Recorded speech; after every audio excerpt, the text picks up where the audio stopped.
Wassalatu wassalamu ala ashrafil anbiya'il mursalin wa alihi wa sahbihi wa sallama, amma ba'd.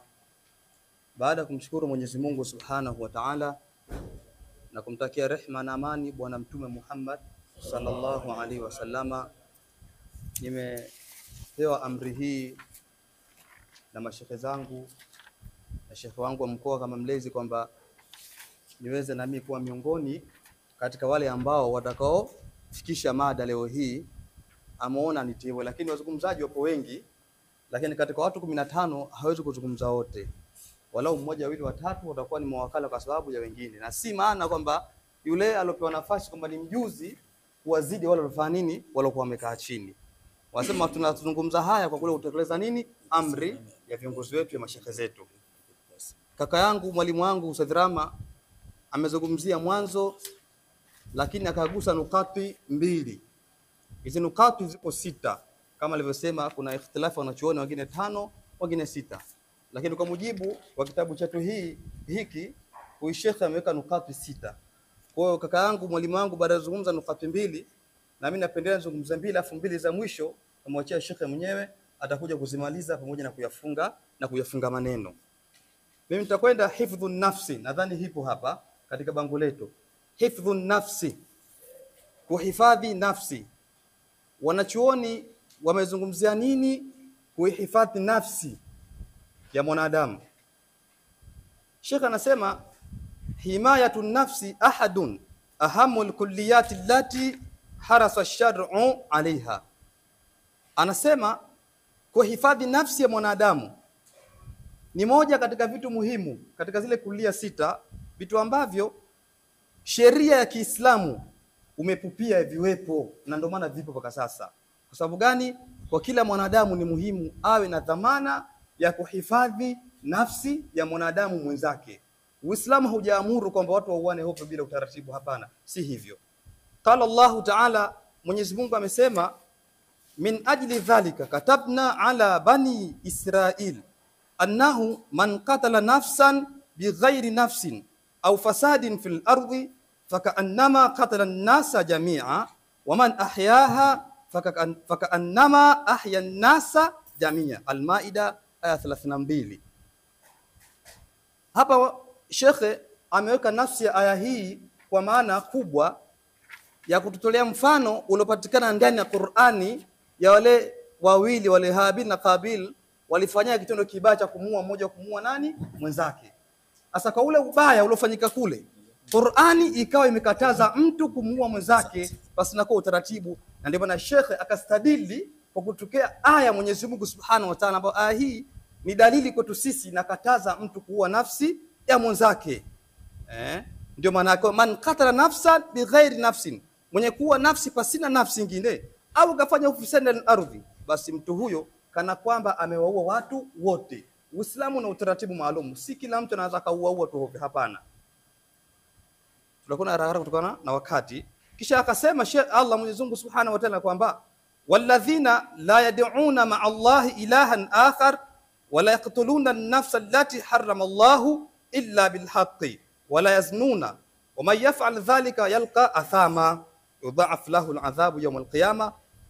Mwenyezi Mungu Subhanahu wa Ta'ala bado anaendelea kutuonesha sisi wanadamu, mwanadamu wa aina yoyote, awe Muislamu awe si Muislamu, kwamba haitakikani mtu yoyote kumuomba mtu mwingine asiyokuwa nani? Mwenyezi Mungu Subhanahu wa Ta'ala. Ndio makusudio hapo mwanzo.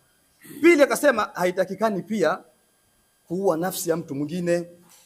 Sheikh hapa alikuwa akistadili kutokana na hii nukatu ya hifdhu nafsi.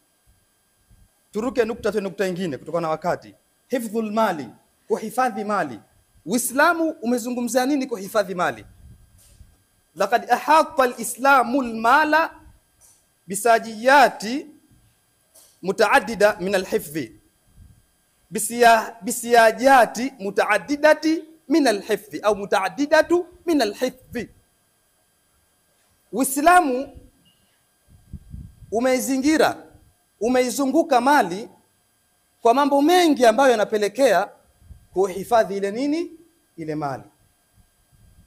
Haukuruhusu tu mali isihifadhiwe ikawa hovyo hovyo, hapana. Kuna utaratibu maalum dini imeweka. fanaha an aklil harami bikulli suwarihi wa ashkalihi. Uislamu ukawa umekataza kula haramu kwa sura ya aina yote, bikulli suwarihi. So sura tu suwari baki namna yote ya sura itakapokuwa. Uislamu umekataa kula haramu. Sio ukasema mimi nimepata haramu sasa nitafanyaje? Kwa namna yoyote. Hata kama wewe hiyo haramu unaipata ndio sababu maisha yako kwenda mbele, pia Uislamu umekataza. Qala ta'ala ya ayyuhalladhina amanu la ta'kulu amwalakum bainakum bilbatil illa an takuna tijaratan an taradhi minkum. Allah amekataza, anaonadia wale walioamini Mwenyezi Mungu Subhanahu wa Ta'ala, mtume wake, kwamba msile mali zenu baina yenu kwa batili, yani kwa uharibifu, isipokuwa kama labda ni tijara, ni biashara ambayo mmeridhiana baina yenu. Kiufupi, Uislamu unakataa mtu mali kuitumia katika sampuli isiyokuwa na usahihi. Kufanya nini? Wa kutumia. Lazima mali ihifadhike katika misingi ambayo dini yetu ya Kiislamu imefanya nini? Imeamuru. Sasa kuna baadhi ya watu vitu kama hivi wamekuwa wao na viona vitu vya kawaida tu na wamekuwa wakivipuuzia, na hali ya kuwa Uislamu tayari umeshaweka utaratibu maalumu katika majambo kama haya, namna gani ya kuweza kuyatunza ili dini yetu iweze kusonga mbele. Na ndio maana leo mlezi wetu Sheikh wa mkoa akaitisha semina hii fupi kwamba sisi kama Waislamu, sisi kama wenye kupenda maendeleo ya dini yetu ya Kiislamu, sisi ambao tunaopenda maendeleo ya nchi, ya mikoa yetu, basi ni lazima haya mambo tuyazingatie, na sisi tuwe ni mabalozi ya kuweza kuwafundisha watu wengine. Na hasa sisi walimu pia, wale maimamu, wahadhiri, lazima vitu kama hivi waweze kuvizingatia ili iwe ni ujumbe wenye kufika kwa jamii, kila mtu aweze kuupata.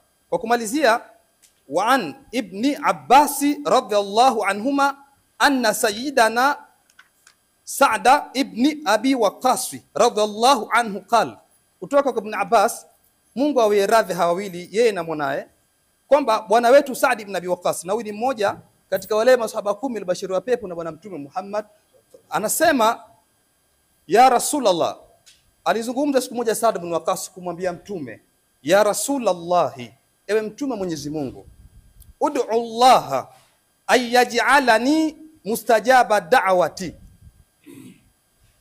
kwamba nakuomba mtume Mwenyezi Mungu, umuombe Mwenyezi Mungu kwa kupitia daraja yako ya utume, Mwenyezi Mungu anijalie mimi Sa'd bin Abi Waqqas niwe ni mwenye kujibiwa maombi yangu.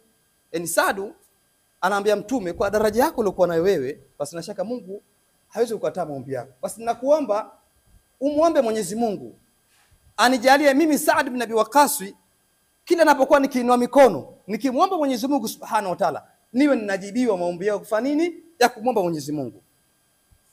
Walladhi nafsi Muhammadin biyadihi innal abida la yakhdhif al-luqmata al-harama fi jawfihi fala yuqbalu minhu amal 40 yawman wa ayyama abidin nabata lahmuhu min as-sahti war-riba fan-naru awla bihi. Sikiliza maneno hayo. Sema, namwapa walladhi nafsi Muhammadin biyadihi, namwapa yule ambaye nafsi ya bwana mtume Muhammad sallallahu alaihi, mtume anasema huyo ipo katika mamlaka yake. Tusafsiri mkono, nafsi ya Mwenyezi Mungu ya mtume Muhammad sallallahu alaihi wasallam ipo katika nguvu zake, yani anakusudia mtume na muapa Mwenyezi Mungu Subhanahu wa Ta'ala, ambaye nafsi yangu mimi Muhammad ipo katika nguvu zake na ipo katika mamlaka yake. Innal abida, hakika mja, la yakdhif al-luqmat al-haram, pale ambapo atapokuwa ametia katika kinywa chake tonge la haramu, anakusudia unapokuwa umekula mali ya nini? Ya haramu. Fi jawfihi, alafu kaingiza katika tumbo lako, huyu mtu akatia katika tumbo lake, anasema fala yuqbala minhu amalu 40 yawman, mtu huyu matendo yake hayawezi kukubaliwa siku 40. Yani ukila wewe mali ya haramu, riba, si nini, mtume anasema matendo yako unayoyafanya siku 40 hayawezi kufanya nini? Hayawezi kukubaliwa na Mwenyezi Mungu Subhanahu wa Ta'ala. Akasema wa ayyama abidin nabata lahmuhu min as-saht, na mtu yoyote yule nyama yake, nyama anakusudia yani kiwiliwili chake kimepata rutuba, yani mtu yuko vizuri, ana afya njema nini, akiumwa kidogo hospitali, yani yuko vizuri. Mtu ambaye mwili wake uko vizuri, nyama zake ziko vizuri, hazina tatizo la aina yoyote, ana afya njema, lakini shida hiyo imepatikana kutokana na riba, au afya hiyo ya mwili wake umepatikana kutokana na mali ya riba na kutokana na mali ya haramu. Sema fannaru aula bihi, mtu huyu moto ni bora zaidi kwake yeye kuliko kupata pepo. Huyu ndio bwana Mtume Muhammad sallallahu alaihi wasallam. Kwa hiyo mimi nilikuwa nazungumzia hizi nukati mbili, naomba nikome hapo kutokana na wakati, ili tusirefushe sana mambo, na Sheikh naye atagusa katika hizi nukati mbili zilizobakia. Nadhani jambo letu litakuwa limekamilika. Kwa kufika hapa nitakoma. Billahi tawfiki, wasalamu alaykum wa rahmatullahi wa barakatuh.